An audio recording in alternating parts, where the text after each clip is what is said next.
Chat, who was your favorite teacher? Let me know in the comments. It seems like we're at a moral decay right now in society when it comes to the children.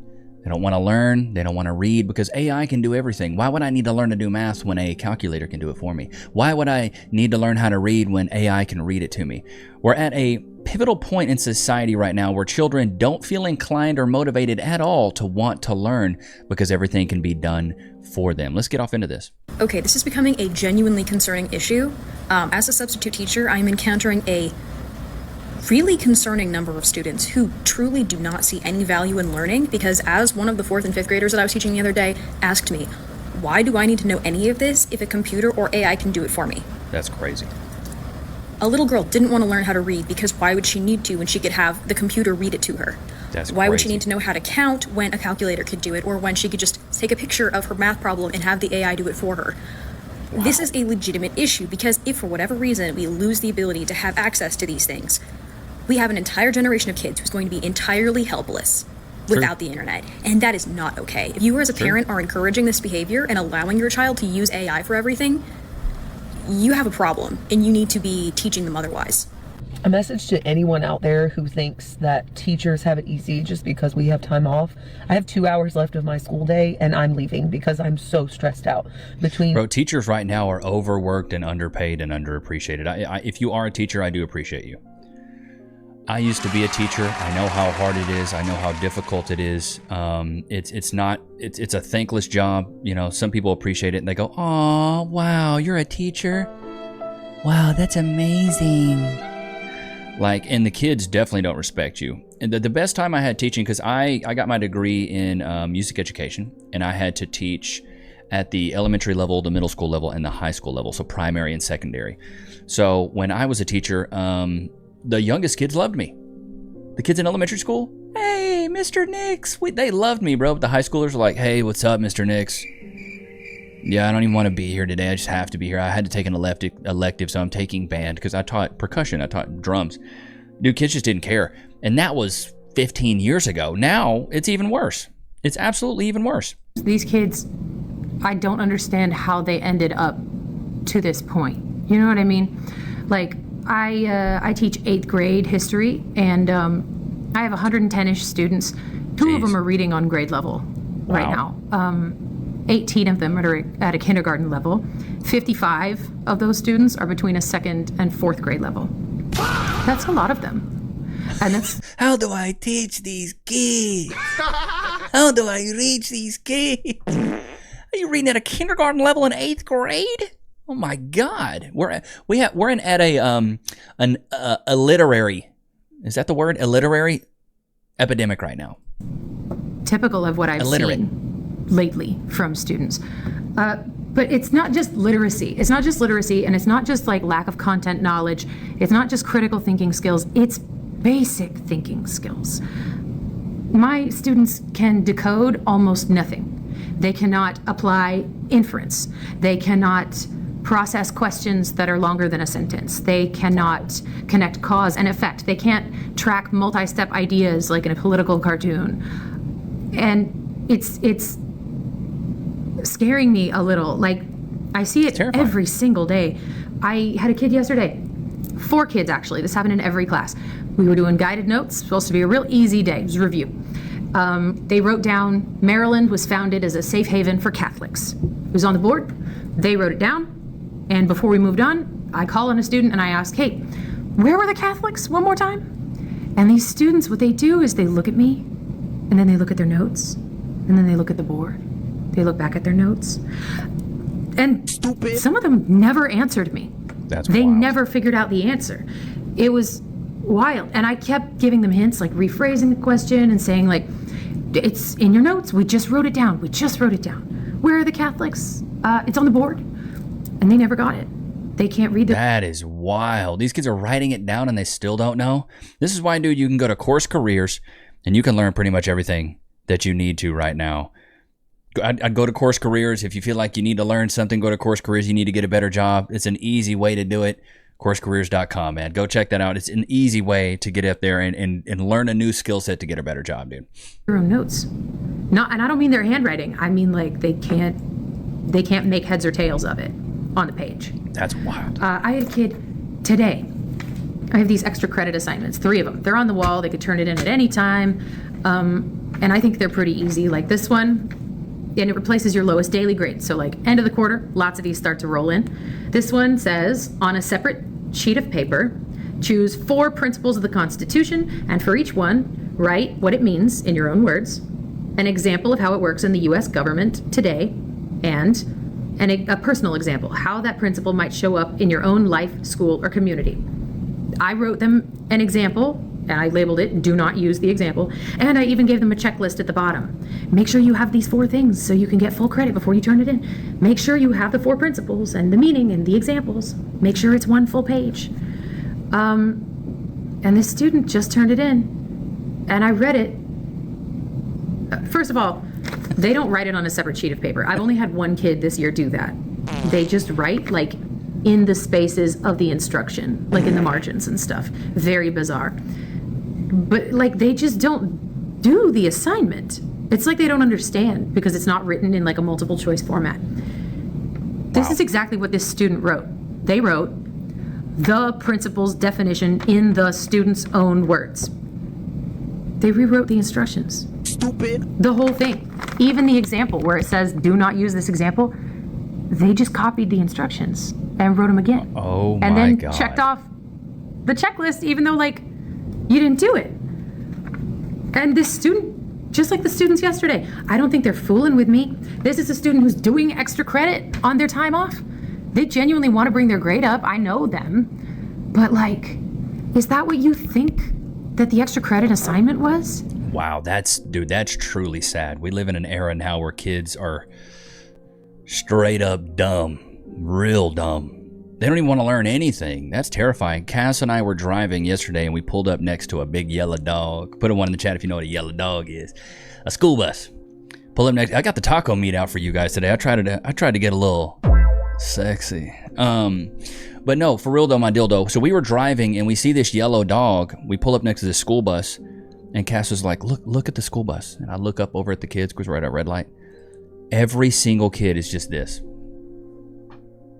Buried in their phone. Bro, you know what it was like when I was on a school bus? It was the gauntlet. People was fighting. People were getting picked on, getting spit on. We were jumping around, jumping seats. People were holding hands. You know, couples were trying to sneak kisses. You know, you're writing notes to people, throwing paper wads, spitting spitballs. Like, those times are dead and gone. Kids are not doing that anymore. It was weird to just see no action. 0% action fat on a bus. Kids all just glued to a phone. It was wild. But that's what it is. Everybody's addicted to screens. Even parents are addicted to screens. How many of you guys, put a 1 in the chat if you've seen this. You go to the grocery store or you go somewhere out and about. You go to the mall, anywhere really you're going out. And you see somebody pushing a kid and they have an iPad right in front of them. Or you go to dinner and they just hand a kid an iPad. We have kids being raised by iPads. The problem with that is kids aren't using any critical thinking skills. They're not being creative at all. They're just consuming. And as long as you're consuming, you're not creating. I consume content. I watch certain YouTubers. I watch certain TikTok videos. I've been into fragrance talk recently, looking up a bunch of stuff about cologne. But in the same token, I go out there and create. So for as much as you're consuming, chat, you should be creating as well. It's going to fulfill you in a whole different way. It's like going to the gym. You're going to feel better about yourself if you go exert some physical energy.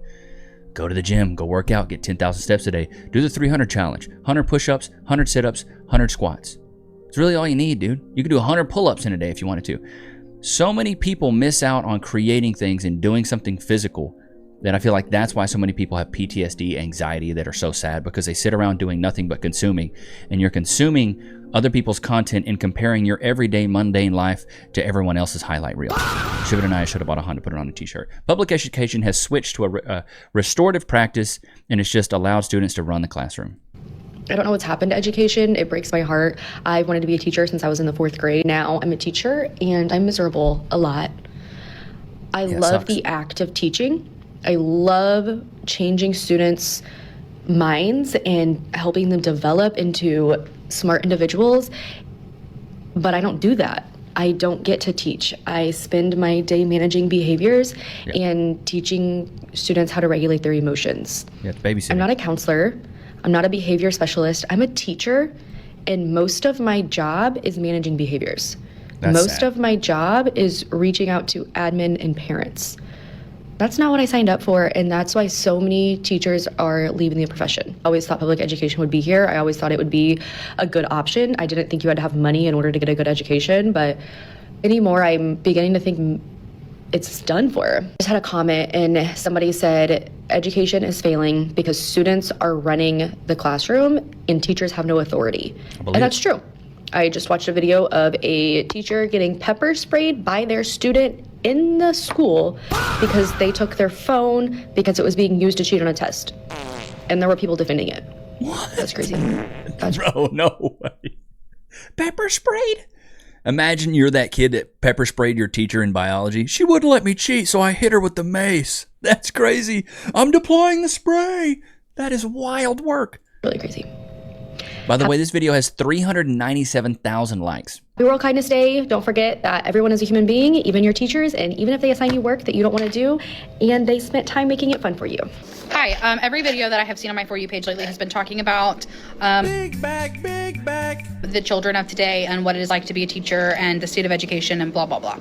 And so this is my formal submission. This is my submission on what behaviors I am seeing in my classroom and how I'm handling it. Because this year has been different than any other year before. And we say that every year, but genuinely, I feel like we are reaching a point where like something's got to give, and I don't know that we can keep going like this. So this summer, when I was out spending all of my personal dollars from my personal paycheck on things for the upcoming school year, I went to the teacher store that was going out of business down the road from me, and I purchased this pack of plastic magic wands, right? They came in a myriad of colors. I bought them. I came to work. I put them in this cup, and I've kept them. We have not used them all year. Today, finally, I was like, we're going to get the wands out, because if you are not in education, maybe you don't know this, but right now, in order for students to want to do anything, it has to be fun and it has to be exciting. And if they don't think it's fun or exciting, they're not going to do it, and they're going to complain the whole time. They're going to complain anyways, but like they're going to complain the whole time. They're not going to do it. So we are doing an activity where every group needed a leader, and we were going to pass who was the leader around as we went through the rounds of the thing. And I said, pick out your leader, raise your hand, who's your leader? And I went up to each table with one of every color. And I decided like, oh, I think that you are this purple wand. And I like gave every leader at their table this plastic wand. I made a whole big to-do about it. And these were not expensive. I'm not gonna act like they were super expensive, right? I'm not the teacher with the Hello Kitty Funko Pop on her desk, right? That's not what's happening here. They were pretty cheap. I bought them on sale as that store was going out of town, out of town. Please get to the point, Rebecca. We're losing daylight here, honey.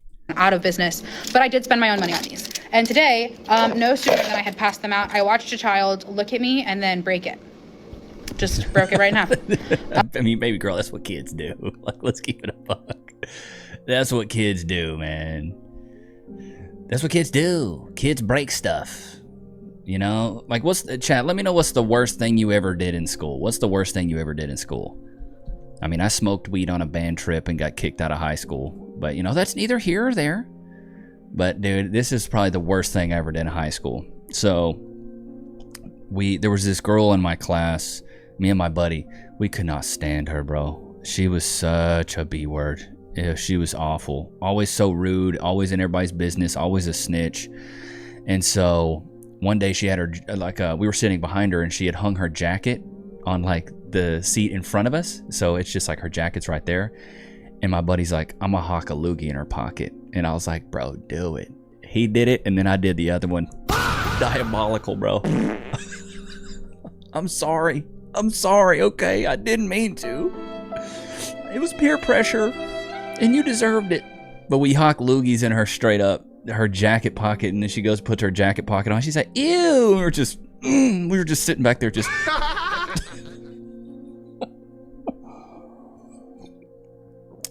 the good old loogie in the pocket, man. It's an age-old tradition there.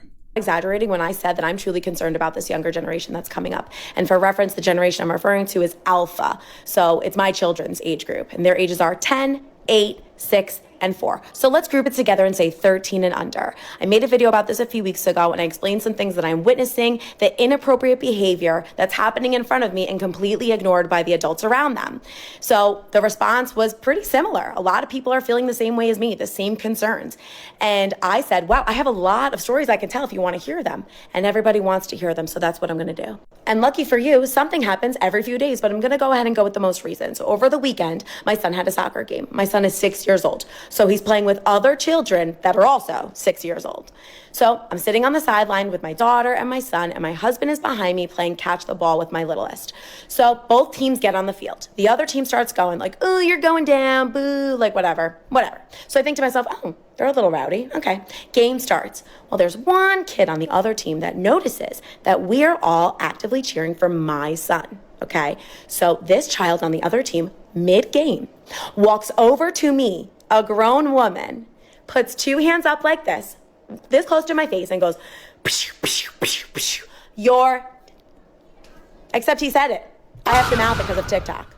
He said the words, you're, 6 years old. There's no other way to describe how I felt. I was in disbelief.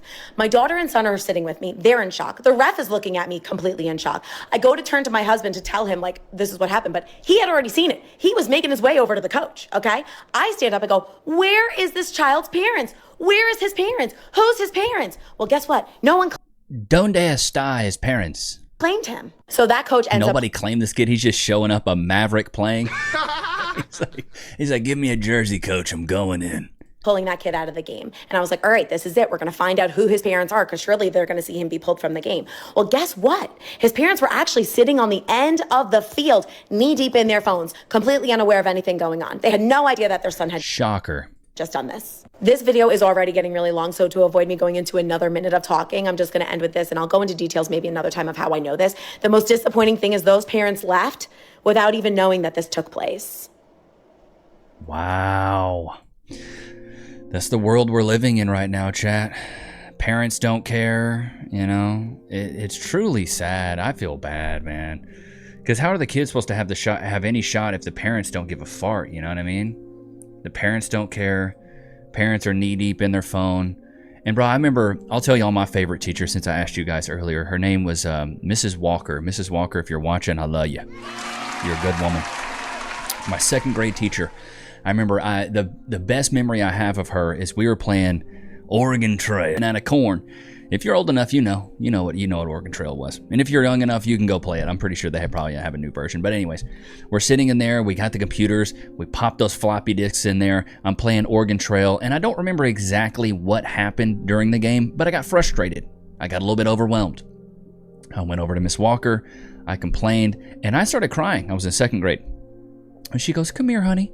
She sets me in her lap and she starts rubbing my back and just saying, it's going to be okay. It's going to be okay. And little do you know, it was okay. But I felt so comforted. It was the closest thing I'd have to the comfort of my mother or my grandmother. And Mrs. Walker, she did that for me. So shout out to you, Mrs. Walker. Love you. What's crazy? What's really crazy? Mrs. Walker, she watches my Facebook content. Bro, it's crazy. It's great. She'll comment. She's like, I don't know what these milestones are, Levi, but congratulations. She's such a sweet old lady, bro. It's great. She's such a sweet old lady. 3 reasons why teachers are leaving the profession. So many teachers. And y'all know I would usually clown women that look like this, chat. But I'm on their side today, dude. I'm on their side today because I used to be a teacher. I know how crazy this is. Right now in America. And I can guarantee you it's related to these 3 things. Student behavior and how there are no consequences for horrible student behavior. Number 2, no support from admin at all with the horrible behavior. And then number 3, the amount of work that teachers put in does not equal our take-home pay. And I know what you're going to say, but you get paid for summer and for your breaks. Honey, our salary is broken up into 12 months. Exactly. You're not making that entire salary in 9 months. We only get paid for the time that we work. They just do teachers a favor and divide that by 12 so we get paid through the summer. But the amount of work that we do outside of the classroom, insane. Some of y'all wouldn't last a day in our shoes. teaching in the year 2025 is not the same career as it was teaching before the pandemic. And I think a lot of people just aren't talking about it because the people who were in it before the pandemic are the only ones who have seen how drastic of a change this is. And if you are somebody who's thinking about becoming a teacher, you are basing that sentiment and that feeling and that draw toward the profession based on your experience as a student. Yeah.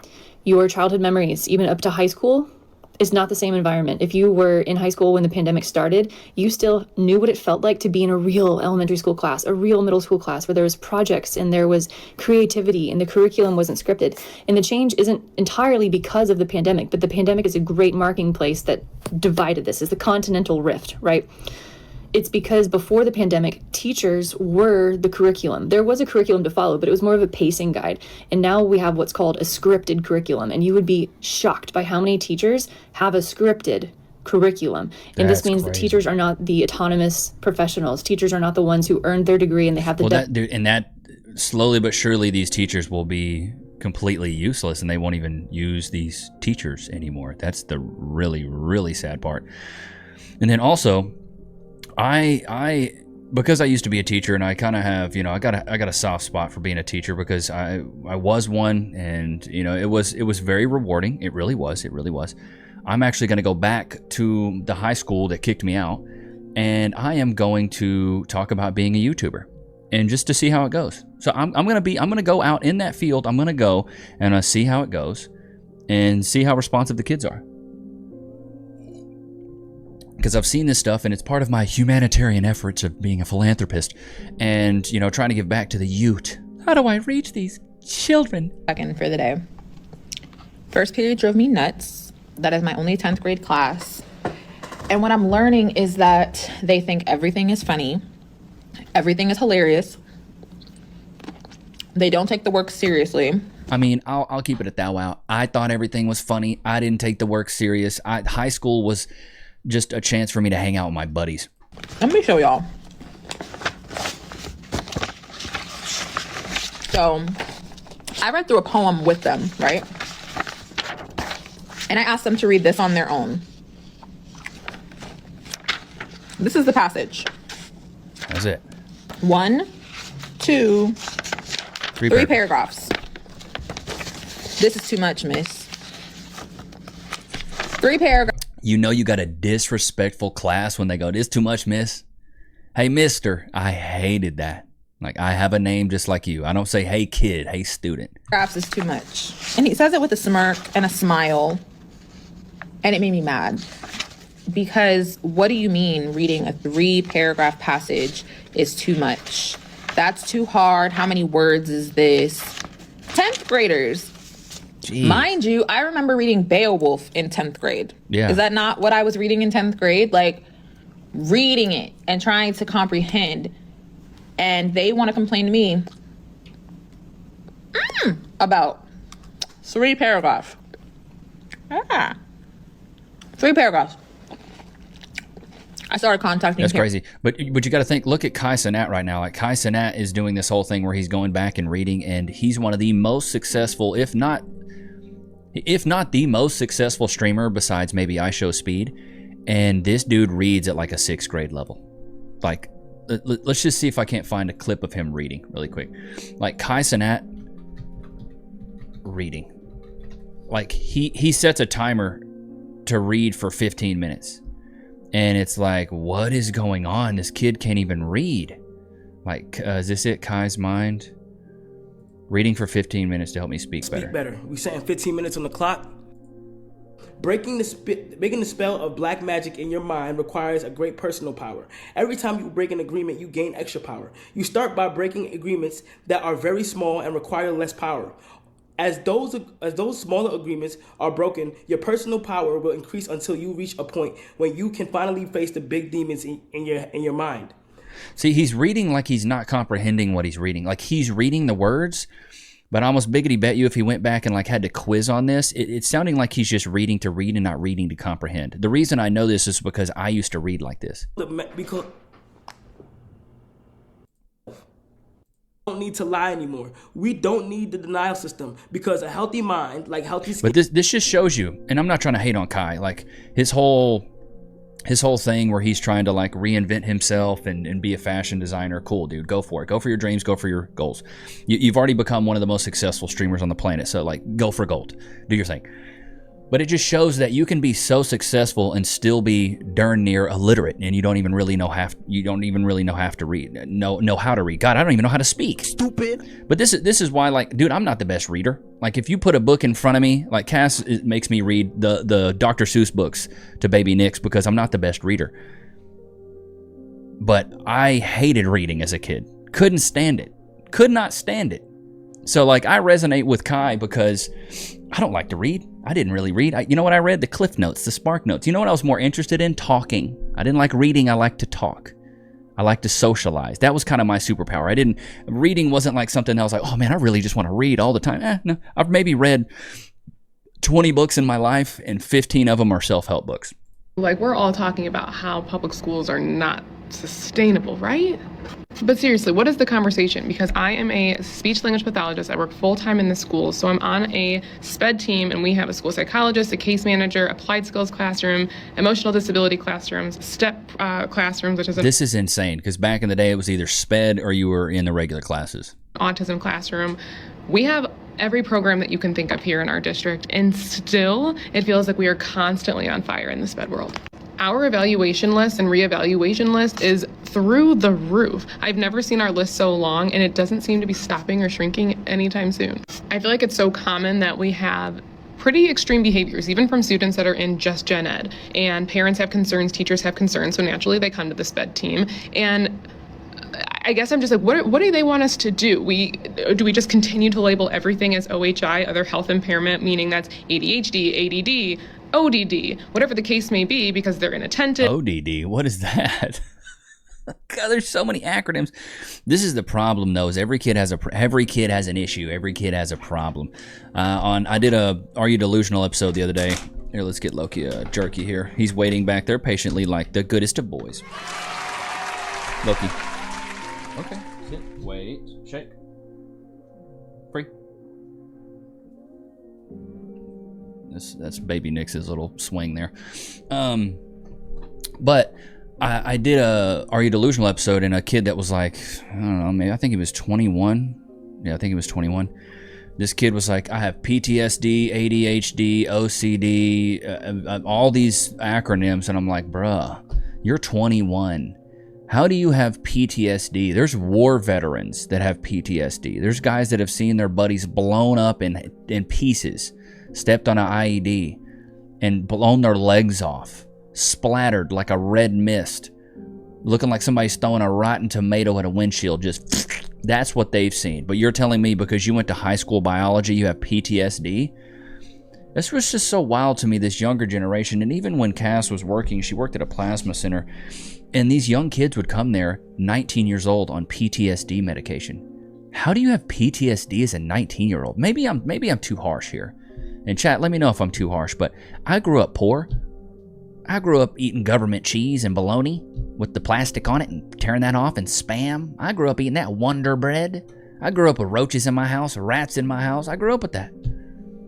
I didn't have PTSD. It was just a rough life. It sucked.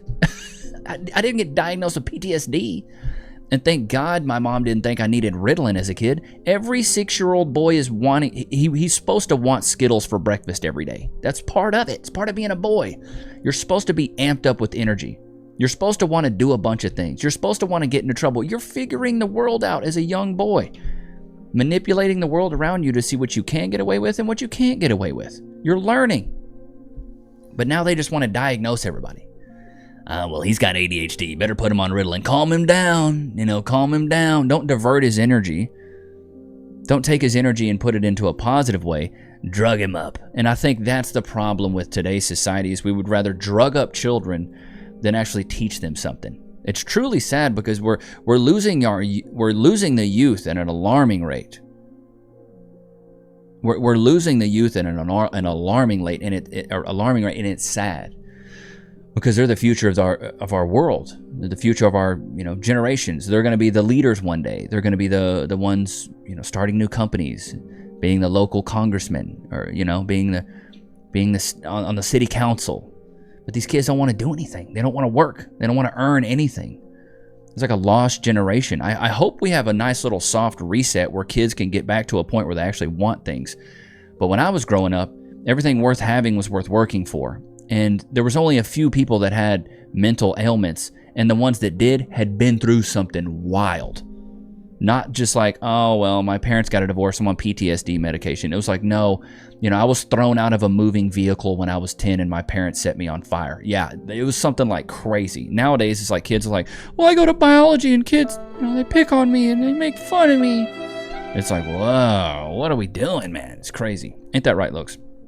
But I hope you guys enjoyed today's episode. Don't forget to like, comment, subscribe. It was good to have you guys out, man. Until next time. Peace.